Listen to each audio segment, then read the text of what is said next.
Okay. How do you handle a situation when your lesson doesn't pan out the way that you planned because of unforeseen circumstances beyond your control? If you are teaching and the class is not attending to the lesson, what do you do? What if the reason is a community, school, or family issue? The students are in school to learn, and everyone expects you to teach and prepare the students for life, the next grade, and the PSSA. Hopefully in that order, but probably not. Can you leave that there? 'Cause Yeah. So, I had said that if it doesn't plan out the way you planned, like you can just like take a time out. Say if I'm in my grade, which is kindergarten, we just have them sit back down in their seats, put their head down, maybe turn the lights off, and then try and come back to that lesson later because it's just not gonna. If it's not working at that moment, it's not gonna work. So a timeout from just what's going on around them, I think, is the best thing that I could do. In first grade too, we do a lot of stuff on the rug, and sometimes they just get too hyper and like too crazy to sit there. So we'll have them stand up and like do the hokey pokey or something like that. Where if it's a case of they're just too hyper and can't pay attention, like you said, kind of taking time out, like putting their energy somewhere else, and then having them like sit back down and refocus, and that works a lot for us. Yeah. But then again, like I don't know. I'm just kind of confused. Like when do you know like when it's right to do something like that? As to whether like you have a test coming up and they have to study for something, or you have to teach this like important information. I don't know. Yeah. That's where it's like It is kind hard of because, confusing. like, I know in math, like I was talking to you guys yesterday, we're doing it in the afternoon after lunch, and obviously they have to learn math. They have to be able to do math on the PSSAs, and sometimes, like, after lunch and recess, they're just so off the walls that Hyper. it's like, I feel like we're teaching math, and they don't even hear a word that I say. And, like, sometimes I've just been, like, paying attention to what my teacher does, and sometimes she just, like, lets it go and like focuses on the 4 or 5 kids that are getting it and are raising their hands and understanding. And sometimes like the kids that aren't understanding, she'll call on them and be like, "What's the answer to this question?" So then they realize I that always they do have that. no idea what's going on.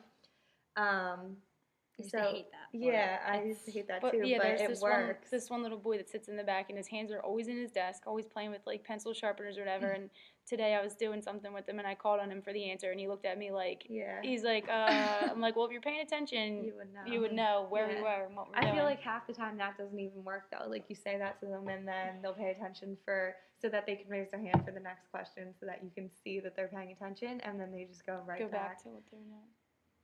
I think sometimes if like what you plan goes like the opposite way of what you planned, obviously, like the next day, like there you could always change it up, like Yeah, try something try different. again.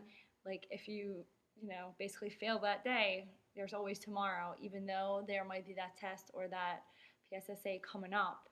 I mean, if it's not going to work, I just don't. I think that day I think you Can't know, force it. You Yeah. know when it's not going to work. And I like think you it's- said, if it is something that you feel like the students need to know and it's a lesson that has to be taught, then like she said, you go home that night and you rework it and you think about what went wrong today And how to fix it. like at what point in this lesson did it start going the opposite way and what I planned and what else can I try tomorrow if it's something that's that important that you need to teach them and that they need to know. What if the reason is a community, school, or family issue? I think with community, we have the biggest problem with shootings, basically drugs and things like that. Um, if it's somebody in your class that's related to the shooting, you know somebody's talking about it. First thing they walk in the door, my uncle or my brother or my cousin. Yeah, because a lot of them just come right out and tell Yeah, you like, they, like, oh, they my tell uncle you. died last night. Mhm.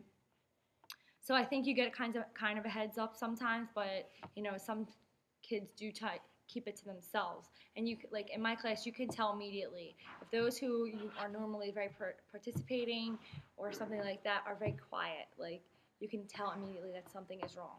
So I mean, pulling them to the side, waiting till after the lesson is over to talk to them about it, see what's going on in their life. I think it's important for us to know. I agree with that, and I think that if it's something that could affect the whole class, then it should be addressed with the whole Yes. class and not just with that one student because if you talk to that one student and then they go back to their table and they're sitting there talking about it to the other Right. 5 or It 6 winds kids up that being they're a sitting whole with, yeah, then class discussion none of anyway. those kids are paying attention and your lesson isn't going to happen anyway. So it's like kind of what we were talking about.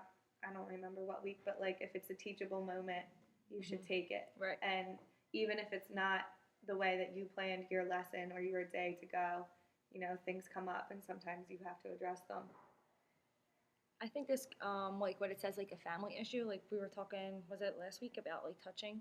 Yeah. Like Yeah. sometimes if it's a family issue, they like need a hug, and like you know it. You just Yeah. have to, you know, give them that minute or that 5 minutes that they need to get themselves together, to talk about it, to get it out, and just to address it. The students are in school to learn, and everyone expects you to teach and prepare the students for life, the next grade, and the PSSEs.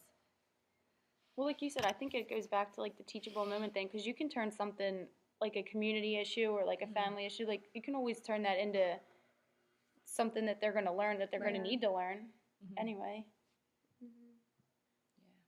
And I think just a lot of times, like in your lesson, there's always going to be like behavior issues, and there's Yeah. always going to be, you're always going to have a kid who's not paying attention to you. And Absolutely. you just have to use your best judgment and, you know, decide if you can just let that kid sit there for this lesson, and then maybe the next lesson you can have a talk with him beforehand and say, you know, even if you're not going to listen to me, I need you to sit there quiet so that you're not distracting the other kids. And I mean, just realistically, no lesson is ever going to go exactly how you Right. envisioned it in your head. So you just have to be able to like roll with the punches, I guess, and adjust as you're doing it.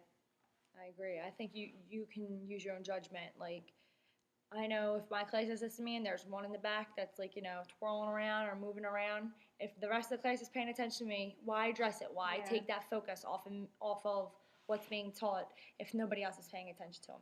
Now, if it's distracting other students and other students start to participate and do what he's doing, you know, we That's need different, a yeah. we need a quick attention getter to bring them back to focus. To get them to the next grade. Should we address that? I think that just ties in with like everything like we had said, Mm-hmm. because what they need to learn in the grade they're in now, like they're going to have to learn that. I think using that for them, like, are we going to be first graders? Like for the Yeah. kindergarten, like who's ready to be a first grader? I need to see who acts like a first grader, or Yeah. you know, towards the end of the Especially year. I when think we get that's into the year. yeah. I think it's more towards, you know, once they come back from Christmas and Yeah. Christmas break and all Well, that. because I know, like, the first week of school, I heard my teacher saying to kids, like, that just weren't following simple rules. Like, oh, do you need to go back to down to kindergarten. kindergarten? Do you need to go back to kindergarten for the day? And right away they'd be like, no, Mhm. no. So that is a good way to give them, like, a reality check. And PSSEs. That's my biggest fear. Yeah, What, well, not that's more teaching? like Yeah. you because Yeah. you're in the upper grade. Like thinking about it, like there's so much that needs to be done. Yeah. And then, you know, they worry about annual yearly progress so much here. Like, there's so much pressure on everybody. And, like, how do you know? Like, how do you know But if they're going to do that? I guess I just never, I don't know if this is going off topic, but like realized when I was in school, like, I don't know if it was the same, but like how much they just like teach what's going to be on the test. Mm-hmm. Yeah. It's like, oh, well. I feel like it wasn't as social big when studies, we were yeah, in like school. we haven't done any social studies. Neither have We I. did some science a little bit, like with hurricanes in the beginning, but like that's it. Like our days are just like reading, writing, and math. Yeah, that's how it is for us. I never too. even heard of AYP or PSSAs until I entered college. Yeah. Because Yeah. I was in Catholic school and I never Well, took PSSAs. I went to public school We and always- it still, I mean, we took those tests, but it was not the pressure Yeah. that No. it is Like now I always at had all. science, always had so like Yeah, I so had do I. religion. We had time to fit religion in there. It's like Uh-huh. it's crazy to think Well, we like had how religion every day. yeah, every It's the single worst. day had religion. So it's like they here it's like you can't even fit in Yeah, like Science science and or social studies. studies. How would you if you just like I don't know? How did they do it? I don't How know. did we do it? Like, that's crazy. It I really know. is. But that just like I feel like overpowers everything. Like the I know. PSSAs is like this is what it's going to be on the test, so this is what I'm teaching, and And that's even it. in the younger grades, it's like all we can teach is math and reading and writing Yeah. because it's like we have to prepare them to know what they need to know by Yeah. the time they get to 3rd and 4th grade. Yeah. All right. Like my kids were doing them tests today. Did you have them? Yeah, what did you do? we had them yesterday and today. The math and the Reading reading and writing. It's like the predictive test. It's see basically how like you would a do. shorter version of the PSSA Okay. to see like if you took it right now. But like that was all my reading and writing time today. I just like taking these See, tests. my kids did them Yeah, well, pretty they're older. faster. Yeah. But still, then you have some of the kids who we handed them out, and the one kid was done in like 2 minutes. I'm like, there's no way you read all Yeah. these passages And and got it right. yeah. Sometimes you So I think they just did it just to be done and do Yeah. something else. Yeah, so then how do you even really know Yeah, when you they're don't. just skipping them? All right. Sound good? Yeah. All right. Peace.